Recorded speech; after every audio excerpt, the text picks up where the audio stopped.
So if you have a business and you need to up your branding game and want to get a huge edge by using AI quickly to build your brand, you're going to want to watch this. Here today, I am with Tina Fletcher. She is a branding and business consultant with over 2 decades of experience. She emphasizes the importance of harmonizing passion with strategy to create brands that resonate and thrive. Tina offers various services, including 90-minute strategy sessions, half-day VIP sessions, and sustained growth weekly sessions. She addresses challenges such as brand clarity, overwhelm burnout, distracted focus, and more. Tina, welcome to Venturesome. Nice to have you. Thanks, James. Thank you. So, yeah, so let's get right into it. And I want to I'm always curious, when it comes to marketers, entrepreneurs, business people, how they arrived to where they are at today and what brought them into the direction they gravitated toward as an expert. So I'm kind of curious, now you are a branding specialist, an expert in branding. How did that come about? How did you arrive to this? Okay, well, I can nearly say it just evolved to that. I started off back before computers as a graphic designer. So way back in the Got day, it. graphic design, then we What did evolved into they computers. Yeah, a while back. What did they do for graphic? Just curious because that's You did it very by hand. interesting. You did most of it by hand, I or can. you used Letraset. If I don't know if you even know what that was, but you used to rub out the little letters one at a time. And I remember getting so excited that we got this machine that would put tapes Uh of huh. Letraset, so you could get a whole sentence on this tape and stick that down, and that was like Christmas, you know. So Wow. I started way back then, and then we evolved into computers. So then I get into Mm-hmm. computers, and obviously it seems to have been natural that I went into web design as well, because the two seem to harmonize, graphic and web design. And then I realized while I'm Mm-hmm. doing that, I was building brands anyway. It was just that was what you were doing. You had to build the brand before you build the website. You started with your logo, and people didn't realize how important the brand was, and it wasn't just the logo, and it wasn't just the pretty pictures, and it wasn't the graphics. It was a whole message behind it. So I spent more time Mm-hmm. really teaching people how to get their brand sort of set up than actually doing graphic design and web design. So that's sort of where it Yep. evolved from. So I did some training, and I've taught people how to, build websites, and I've done all these things. But really and truly, what was a thing that always got to me: if you don't have a brand, as much as you can create a business, when things that go up and down, that brand's what helps you stay noticed when the economy tanks or something else goes wrong. So that's sort of where Got it. why I've ended up in this place. Yeah. So I've been doing it for a while. Got it. Yes, for sure. So yeah, so when it comes to the brand, a lot of people think that, oh, it's my logo. Let me obsess about my logo for, a month and try to get the perfect logo. But it's really about that overall messaging. Can you, just to kind of make a clear picture here? So what do most people think branding is? And what should they think of branding? How should they visualize branding and its importance? What are the components of that branding that you talk about? Well, it is part of those visual components, especially these days with people all making personal brands. So it's a little bit different. Like everybody Mm-hmm. compares themselves to something like Nike or, Harley Davidson or something like that.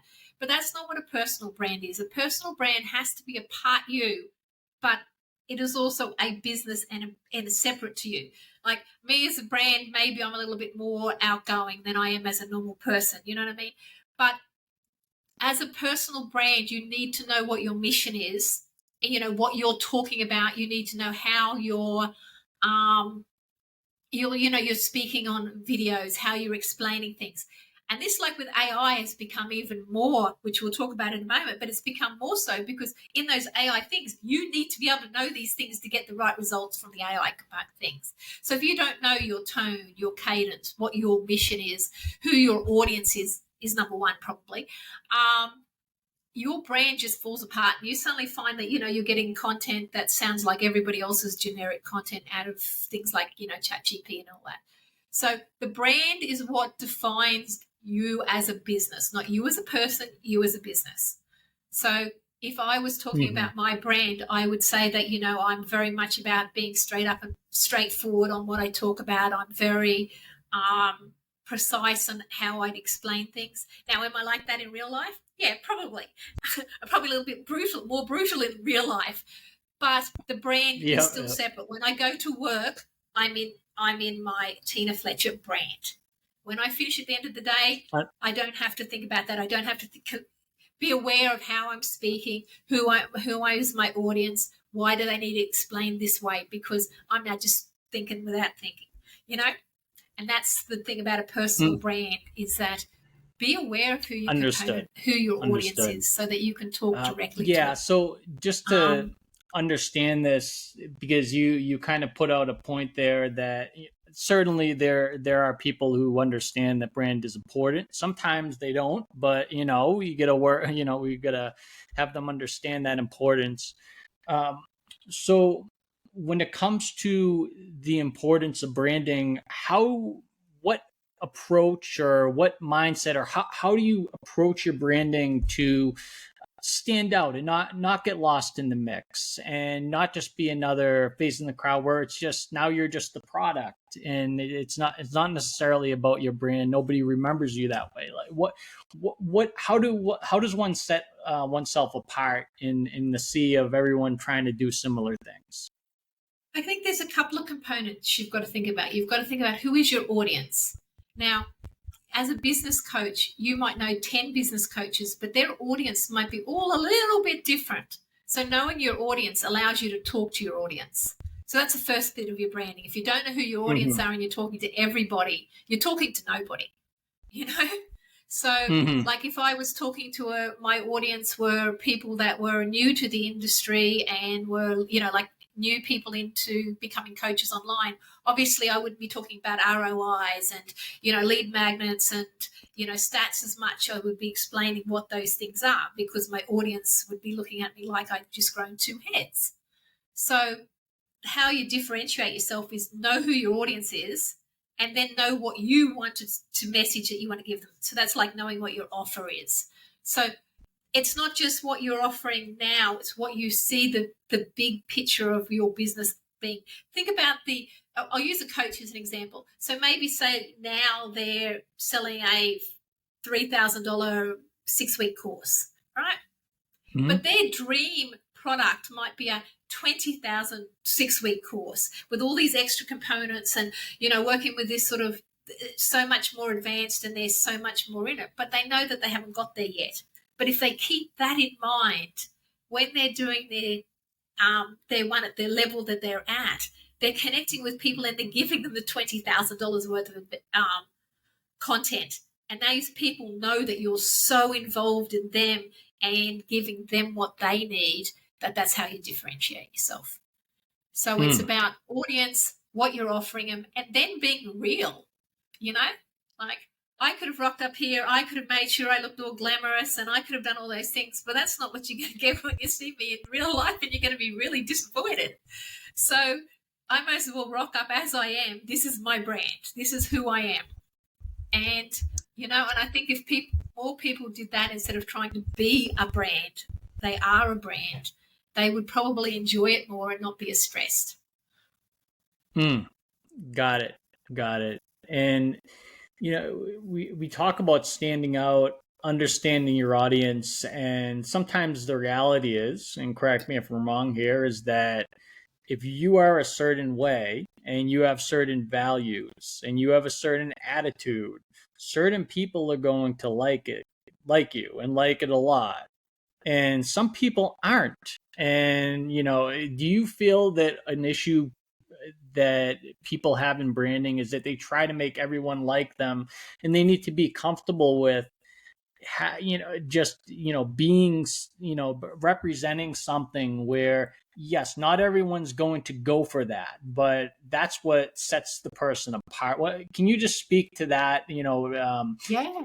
Issue with being confrontational, or just being able to just kind of accept that your brand might not everyone might like it, and that's okay. I mean, what are your thoughts on some of those concepts? Well, if you think about it, we all know somebody that everybody likes. Do you Mm-hmm. think about them very often? They're just too agreeable, really. Like how you've got that friend that's so nice that you love them to death, but you know Mm-hmm. that if it come to the crunch, they wouldn't honestly say to you, "Hang on, pull your head in." You're not going, you're doing something wrong because they're trying to be nice all the time. Now, especially if you're in business and your business is to help somebody, helping them means sometimes saying something they don't want to hear, taking them out of Mm-hmm. their comfort zone. And if you can't do that and you have to be nice to everybody, you're not really being nice to anybody because you're letting people down. It doesn't mean that you have to be mean, but sometimes you have to be real and say, hey, I'm supposed to be helping you and you're not helping yourself. But that also means that if I talk this way, somebody who doesn't like the way I speak, or that I speak really fast sometimes, I'm trying to be slow here. Um, this is about half pace. When I get excited, we get on a real wind. I have people. I say in Got my it. classes, put your hand up and tell me if I'm talking too fast. You know, Mm-hmm. um, that's who I am. And does that offend some people? Probably, because maybe it doesn't come over as professional as somebody that's you know speaks more correct, I suppose. That's just not Mm-hmm. who I am. I say I swear a couple of times, not very often, but I'm. This is who I am, and I think as a brand, you've got to know who you are and not be. It's like being the teenager in the schoolyard, isn't it? You've got to be who you are because somebody's going to bully you anyway. But guess what? If you've got enough people that make you feel good, you just go, it is what it is. And Mm-hmm. I've heard it from a few people that I know that are higher up, and they said if you haven't got a whole bunch of people telling you you're wrong, it doesn't mean you're doing it right because you haven't Mm-hmm. made anybody make Mm-hmm. an opinion. So I think you So just got to take it with a grain of salt. Go, oh, that yeah. person didn't like me. Is it something that I'm doing wrong, or is it their opinion? And if it's their opinion, well, they're allowed to have their opinion. If you have done something and you've really offended people, well, then you have to own it and say, I am sorry, and really apologize, not fake apologize. Because, we're all human, we do make mistakes. Mm-hmm. So in a way, the when you're looking to have this brand and this presentation to the world, and we look at the big picture, you have one person that could go out there and go, I'm going to try to make everyone love me. I'm going to try to make everyone agree. I'm this. I'm going to be everything to everyone, and I'm going to dress in a certain way that makes everyone okay with it. I'm going to talk in a certain way that makes everyone okay with it. Try to get everyone, as many people as I can, that are okay with me, versus I'm just going to be authentic and be this one thing. And some people aren't going to like me, but a lot of people are going to love me. And it's better in terms of your business and growth notability to be that way. And I think that's probably a tough thing to get over. What do you think holds people back from that? It's just natural fear of being rejected, and what we've been told is we're a kid, make sure you fit in. What are your thoughts on that? I mean, I think how that does is one get over exactly that? it. Well, I think you just have to, and I know it sounds simple, but you have to decide, are you going to let them win and your business not be successful because you're so worried about if you're going to get one, like, getting one bad review or something like that? You could get a bad review and then you could answer the question as why they didn't like it. Like, I've had that once where somebody goes, oh, I don't like this about you. And I went, okay, that's fair enough. But is it affecting you? Or, like, do you not want to work with me? Why was this a problem? And they went, oh, no, I never work with you anyway. I don't usually work with girls. And I'm going, so then why are you giving me a review? Because really you haven't worked with me. And Mm-hmm. that's just your opinion and you're entitled to it, but you don't really have the right to push it on me. And, I'm a bit older than you, and I was grown up with, always be pleasant, always say the right thing, And it's been a challenge. I can honestly say that, and as I get older, I don't fit the Mm-hmm. mold anymore of what I should look like, hence the hair. Um, Mm-hmm. I just decided, well, why not just be genuinely who I want to be so that I am happy with me as a brand and as a person so that I'm not focusing on that so I can focus on my client giving them the best value. And that's what I Got it. feel that if you trust yourself enough to say, this is who I am, and then you accept it, then that job's over. You don't have to worry about that anymore. Now you do what you come into this business to do. It's whatever you were going to do, whether it's making handbags or being a coach or a service provider. If you just decide, and guess what? You can change your mind next week. A brand is Mm-hmm. a living identity. So next week, Mm-hmm. if you go, I've branded myself wrong, what am I going to do about it? You evolve your brand and you own it. Say, hey guys, I feel that I've, grown from this brand and I need to, talk more to people, or I need to be a bit more out there, or I need whatever you need to do as a brand. Well, then you evolve. I mean, big brands change, don't they? Why shouldn't we Mm-hmm. as people be allowed to change? Who I am now isn't who I was even a year ago.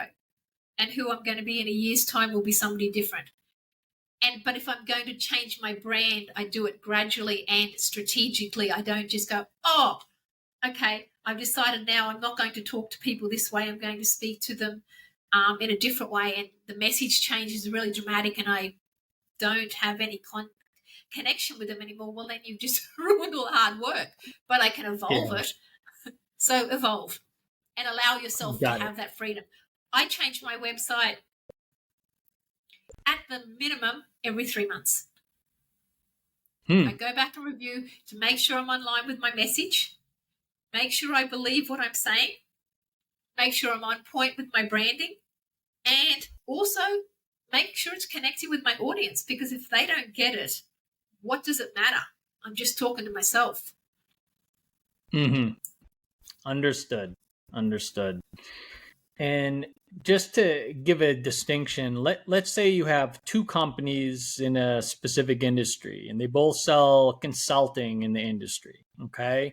Company A doesn't really think about branding. They don't have any mentality regarding branding. Company B understands the philosophy you just espoused. Okay. They understand the importance of branding.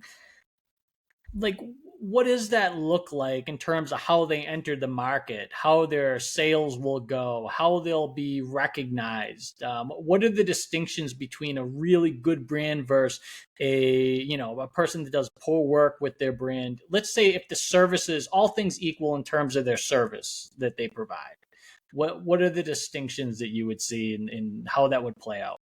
Biggest thing you would lose is that consistency. If you haven't branded yourself when you're putting stuff out on especially social media, it doesn't have that consistency, that feel that as you're scrolling through, you see something that you already like. So you've already had a touch point with somebody. And if somebody hasn't branded themselves, like in their first video, they might be jumping around like a clown. And because thinking that's their personality, and the next one they're sitting here, really serious like this. Now, it doesn't mean that you Mm-hmm. can't do it, but if you had nothing branded, no either colors or fonts or tone or even the atmosphere of the video, people would realize that it was the same company and they would scroll past. So what you're Mm-hmm. doing is every time if you're unbranded, you have to prove who you are again. You've lost that, those touch points because they forgot about you because you didn't create a connection with them. You didn't make them think, oh, I like James when I come to him. He makes me feel like I'm worth something, that he understands my problems. Oh, there's one of Mm-hmm. James's video. Oh, there's another one of James's video. Because you have a brand on it, they find it quicker. And you don't have to repeat the Mm. touch points. And let's face it, you need more and more these days. So, I think they're now saying it's about 16 touch points. It used to always be 9. So branding helps you keep people in their mind. I mean, otherwise branding didn't work. Why would people have Harley Davidson tattoos? Yep, for sure. I don't have You know, any, but some people do. but Yep. neither do I. But it's, it's a thing, isn't it? They're putting a brand, tattooing it on their body, and it's not the only one they do. But like it's a classic example. Like it's, and I think that people, when they're doing a personal brand, they think that they have to go as complicated as that, but they don't, and it can evolve. And I think that the best thing they can do is, once again, comes back to audience, offer, and consistency. Got it. Got it. Yeah, you just made me think of there's this company, it's called Anytime Fitness in the US. And when they Yeah. put their franchisees through training, they encourage, does anybody want to get a Anytime Fitness tattoo? And guess what? Some people get the tattoo. Wild. So It's cool. wild. Like that's But serious, isn't it? that's some serious branding right there. Yeah. Yeah, because that's something you basically branded yourself, literally branded yourself for life. Yeah. Yeah, that's pretty wild. But anyway, they got that visual when you started mentioning that. That was the craziest tattoo story regarding brand. But I I could like think that better. I think I'm gonna pitch that one. Thanks. yeah, if you Google search, you'll see some of these tattoos, and there's plenty of people who've done it. So, I I am think you definitely could get going to. away with. That's interesting. Yeah, I just think there's certain franchises you probably couldn't get away with that with, like McDonald's franchisees, Dunkin' Donuts. I know, yeah, it'd be pretty crazy to get that type of tattoo. But anyway, okay, so ultimately what I pulled out of what you were saying, it's essentially, if you were to boil down branding, it's memorability and the associations with certain things that one has. Does that sum it up, you'd say? I mean, it's the game of making yourself as memorable as possible and associating with the very specific things that you would like them to associate your business with. Yes. And that doesn't mean you have to be an extrovert and you have to be crazy and you have to be, doing dance TikTok videos. It just means that whenever you put your message out there, it has a consistent feel about it. And when Mm-hmm. they see it the second time, they already remember the first time, and it feels like you're talking to them because you already knew who your audience was. Understood. Awesome, awesome. Okay. So let's now we talked a lot about branding. We've talked about your philosophy. Let's talk about some of the most recent developments in branding and some of the applications as we've seen. Since what was it? It was like this November or December. Just ChatGPT hit the scene and it just changed so much. And it's such a useful tool. But so AI is just kind of taking over how we do business, how we do marketing. But you talk a lot about how AI has changed or can be leveraged with branding. So I am kind of curious, like, what's your overview of how can one use AI to improve or build their brand or apply Oh, to anything dealing with their brand? so many ways, so many ways. AI is fabulous. As I said, I've come through from not having computers, watching the evolution of computers, and like this being now in this AI and watching some of the stuff is dodgy, but that's like in everything when it first starts out. But like ChatGPT, and there's ones like Write Sonic and all the rest of it. I use ChatGPT. I like the other ones, but I was using it right when it first came out and love it. I've written books using it. I write so much content using ChatGPT. But the trick is, and this is the biggest thing that people go, oh, it all sounds very generic. I can write with it now and actually, with only a couple of tweaks, like maybe 5 minutes for a blog post, not actually get caught in the AI detectors anymore. Because it's Mm-hmm. all about feeding into ChatGPT or whatever text user you're using your brand. So this is it. Like, you tell it who is your audience. You tell it what tone you use. You tell it what cadence you're using, what rhythms you're using. You tell it what you're passionate about, what your mission is. So you feed all of that into it first, and then you ask it to Mm-hmm. write content because it knows you now.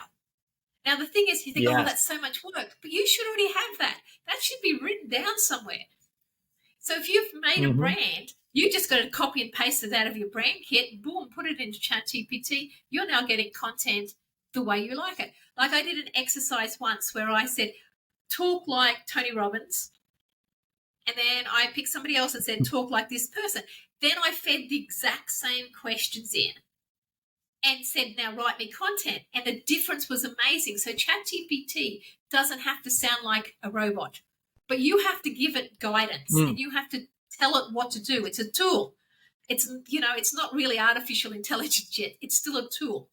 And if you use it stuff with branding, it's brilliant. You can go in there and say, hey, I want to do, you put your brand stuff in and you say, hey, I need marketing for the next week. This is what I'm promoting. Give me what I would say, give some ideas for Facebook, for Facebook posts or, reel scripts or whatever. And what I find is sometimes it gives you an idea that you went, I never even thought of that. Like it gives you something different. And I say a lot of times, now, if you're my audience, would you enjoy listening to this script? And then a lot of times it'll tweak it again. Because you might be invested in it, but your audience has got to be invested in it. So it's like having that person there. And I know it's not a person, but you've fed it enough information that it knows your audience. It can assess that information and say, oh, no, see, if you change this, your audience would like that better. So suddenly you've got a script made. You then go over to another AI tool and, you put it in there and you get yourself a video made in 2 or 3 minutes. So AI is definitely up the game. It has made you be able to get content quicker, but the challenge is getting good branded content that still connects with the audience.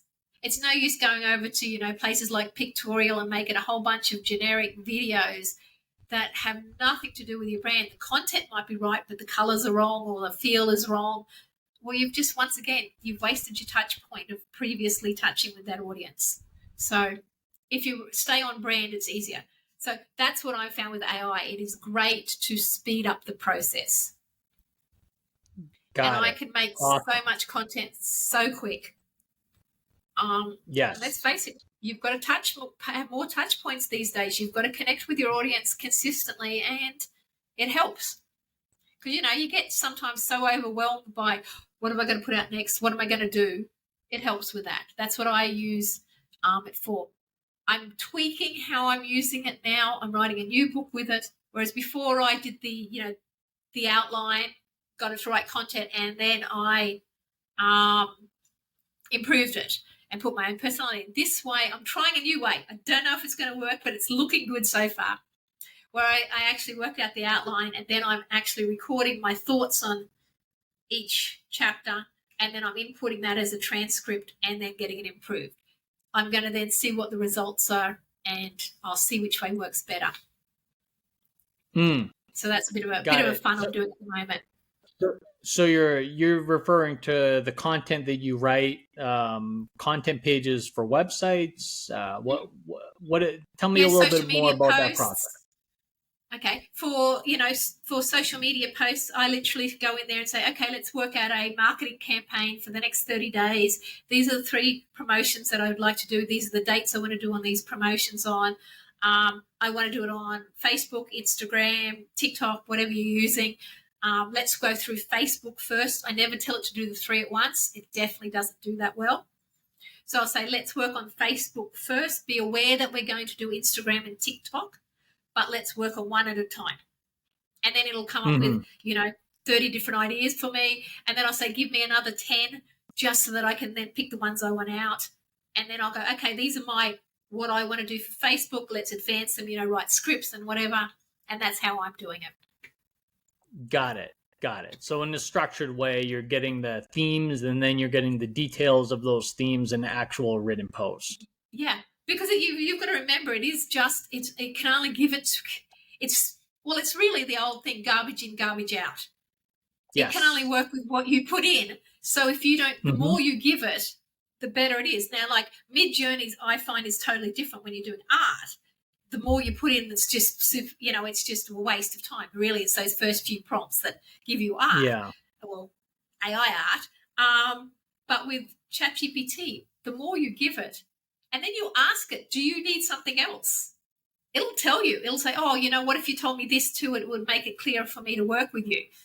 And you go, oh, okay. So I just tell them that. But that's why you need to have your brand things, so you know your mission, so you know your audience, you know what your offer is, and you've got it written out. So you can keep just copying and pasting those in.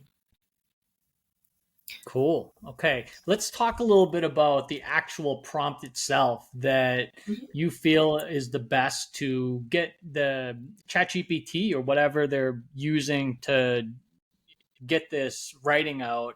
Uh, how does one structure that prompt so it reflects their brand? What's an example you might give so it is going to write the way? Because prompts matter, right? It's a good, bad prompt, garbage in, garbage out. Yeah. And good prompt, you're going to get exactly what you need, right? Yep. Okay. So I'll give you an example if I'm going to write a blog post. So I would say, write me a blog post. I would say how many words. You don't seem to get as many words as you'd like. And I find after about 500 or 600 words, sometimes I'll have to break it up and get them to give me, half of it and then the other half. But I'll tell you how I do that in a sec. So what I would do is say, write me a blog post about this, and then I will give the title of the blog post, or I give this subject of the blog post, because I might say, this is my subject. First thing you're going to do is write me a keyword heavy title. Then I would say, first thing I want you to do is write me an outline. And then I would say my audience is, the offer that I would like to put in at the end of the blog post is, if you're going to do it, because let's face it, blog posts should have a call to action on them. So I might say that as well. And then I'd say, just give me an outline. From that outline, I'd have a look at it. Maybe I'd adjust it around. And then I would put back in and say, okay, I've tweaked this. This is the outline I'd like to run with. And then this is where you decide, do you want it to be like 500 or 600 words, or do you want it to be 2,000 words?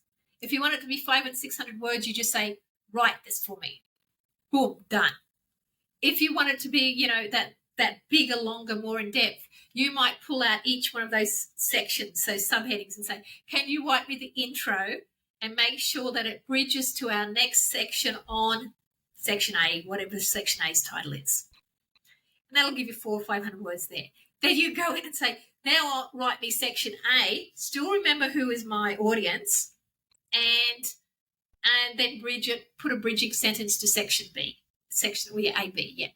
And you would go that way. Then you'd end up with, if you've got 4 sections, you'd end up with about that 1,600 to 2,000 words. Awesome. That's how I do it. Awesome. Another thing that I sometimes do, and that was what I'd do if I had never used it before, but now I also put in, what is my tone? What is my cadence? Now, so your tone is, I like to speak excited, interesting, with a little bit of humor. So my tone is, I speak excited, motivational, with a little bit of humor, right? The cadence may be short and long sentences, so as to not sound AI, and it may have a storytelling rhythm.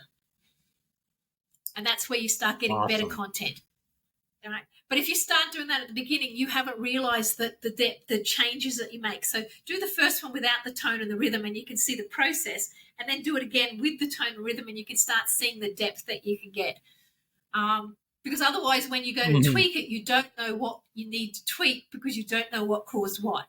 So if your outline's too boring, you need to give them more information about what your content is. But if the content is boring, you have to change your tone and your rhythm and your cadence. So till you understand which one does which, it's better to do it the first time separate and then bring them together. Got it. So it's really you're starting out in more general sense, and then you're identifying by adding different variables into it, and then figuring out exactly how you need to do it. And that makes sense. Sorry. And then what happens is you get so used to it, you just do the whole lot in one go, because you don't need to do that anymore. You know then what causes what. But what happens if you do it all in the first one and something's wrong, you don't know what you've got to tweak to get a better result. And then that's when people go, oh, I just kept getting crap out of it. But it wasn't that you're getting crap out of it. You just didn't give it enough variables for it to give you what you wanted. Yeah. Yeah, and I do see parallels in other types of marketing too. So, for example, running ads, if you have 8 really good ideas and you combine them all together and run it into one campaign, you're not going to know what's working and what's not. For all you know, one thing gave you +2, so to speak, and the other gave you -1, and this one gave you +3. You have to know and isolate those variables to understand what direction to go in and ultimately get a better result. So I love that because I see that ChatGPT, when you use it in certain ways and you kind of, you don't go into those details, and even if you give it the wrong prompt, I've noticed that, give me a marketing, style prompt or something very generic like that, you get these very cheesy cliches that it writes out with. And, so you have to really be good with the prompt. And, I really like this method and definitely want to play around with some of these concepts because it does make a lot of sense to really get the best out of GPT. The biggest thing also to be aware of that it drifts. So if you've done 10, 15 prompts, there's a big chance it starts drifting. And what that means is that if kind of, I don't know, it's gone off on some tangent, too many other Mm-hmm. people are out putting in and it's giving you something that's not on focus to you. So then you just go grab what you put up in those first couple of prompts and remind it, say, hey, Mm-hmm. remember our audience is, our tone is, we're trying to get to this, and just remind it again. And then it brings it back on focus. I find about 20 prompts in, I'm definitely drifting and got off on some real. And sometimes I let it go that way. If I'm brainstorming, I let it drift as far as it wants because sometimes I come up with some really stupid ideas that you can then tweak and become great ideas. But if you're writing content, you don't want it to drift too far because Mm-hmm. you've lost your message then. Understood. Understood. And So in you're not terms going of, crazy. It does happen. yep, got it. Got it. Yes, understood. Understood. Yeah. So you really have to keep, feeding it that information from the past. And uh, so, in terms of some of the applications, so social media posting, what other sorts of things can you use AI with to build your brand? What are some Okay. other potential concepts? Obviously, you can use it for blogs, writing books. You can use it for scripts. You can use it for if you're doing webinars, it'll actually help you write the webinar. And like now, you can put the plugin in with like Canva's now a plugin that if you've got the pro version, it'll actually create PowerPoint slides for you. Same as it'll do social media things for you. Are they perfect? No, but sometimes they're just fresh ideas that you can then take and rebrand. And That's that's the biggest thing is it's not that it always gives you um, the best, but sometimes it gives you something that you haven't thought about. And I think that's the biggest power is because when you're branding yourself and you're doing everything, you tend to keep getting safer and safer and safer. And your brand, you know what your mission is, but you tend to, you've squeezed it a little bit further and you're now only talking about these 3 things. But you might have mhm. originally had 10 things that you wanted to talk about, that these 3 things are working, and you forget about those other 7. So using AI and all that because it doesn't play safe. It doesn't think about emotions. It's only giving you facts. It does help you to go back onto your mission and know where you want to go and give you some ideas. But yeah, I've written books, blog posts. I've used it to do scripts and then gone over to things like Pictoria or Synthesia and made videos. It's helped me with that. Um, Mhm. but yeah, mainly So just general content. got it. Understood. And just, we've talked about, a lot of what can be created, the types of branding that can be created, but what about those AI tools? What are your favorite AI tools right now and how do you use them? I think most people know Okay. what GPT is, but what about some of the other ones that you feel have a really value add to doing a lot of this type of work? Well, I actually use one called Natural Reader, and when I write Natural something, reader. so when I write it and I want to, because you know how when you write something, you tend to proofread it and you read what you think you wrote. not what you really did write. I use Natural Reader, and I'll get it to read it back to me in a male voice and a female voice, maybe a different accent, to listen to what the content sounds like as if somebody else was hearing it. I use that all the time. It works amazing for me. I find that really, really good. I use that. Obviously, I use things like Pictoria. Pictory is how What you is pronounce Victoria? it. Pictory.ai. And it's a video creation one. You put your content in, it makes videos for you. There's no faces or anything. This is more like just screens of, little videos or flat pictures with the text over the top, that sort of video. Cool. I use that one. I've been playing around with Synthesia. What's that? It's one where you actually get an avatar. You can actually record your own voice and put it the same as the script, where you record yourself and then they can use you. It's quite expensive, and at this stage, I probably am using it for fun more than actually using it. I know some bigger companies that are bigger people who are using it because it allows them to put in all their tones and their voices and their team to be able to make videos of them with their avatar and their voice. So for them, it saves them time. For me, at this stage, it's just a fun tool that I'm playing with. Somewhere down the track, maybe I'm not really big enough that I need to have somebody doing the videos for me at this stage. I can do them myself. So, but it's fun to learn and know how it works. Cool. What other ones I heard am I playing Studio with? DID is similar to that. Pretty much the same.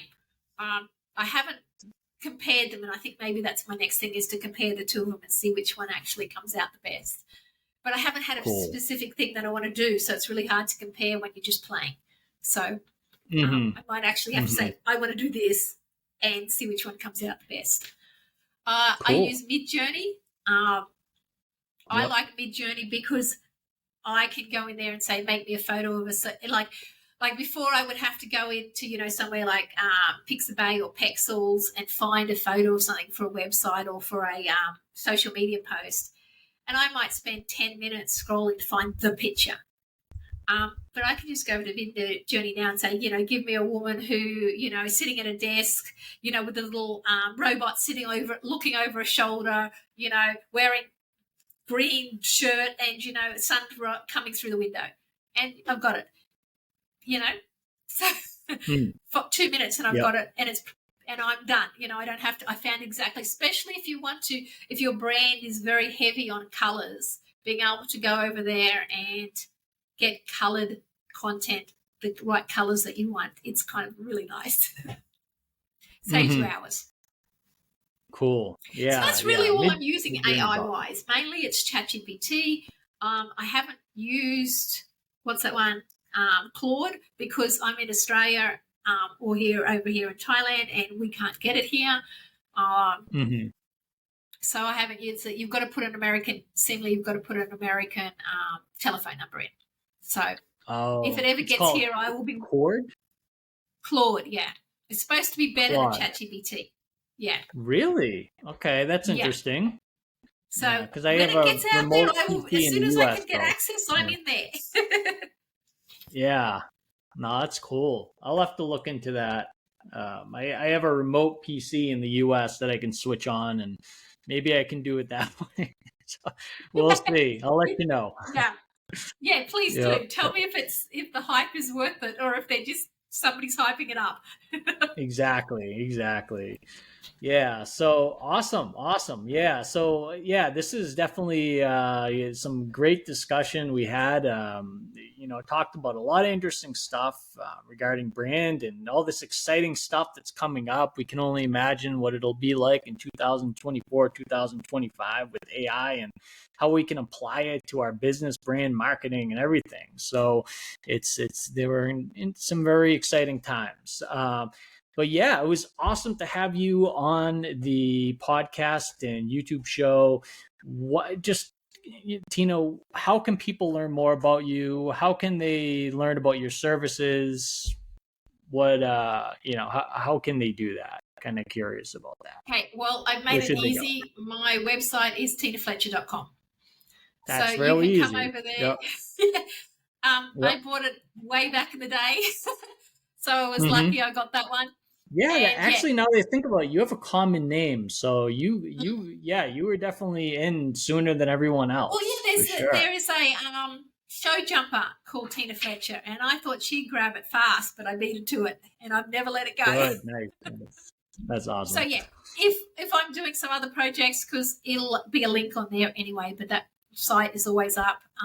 I'm about to, in the next 2 or 3 weeks, I'll be opening a group program for people to work on their branding, but that is still in the works at the moment because I'm just making sure that I give them everything they need. So I've got a few people coming through it now as betas to make sure it's everything it needs to be. Awesome. Sounds good. Thanks again, Tina. No I'm gonna worries. Thank you for having me. I really enjoyed talking to you. Yes, likewise. Likewise. All right, I'm gonna switch that off. Okay.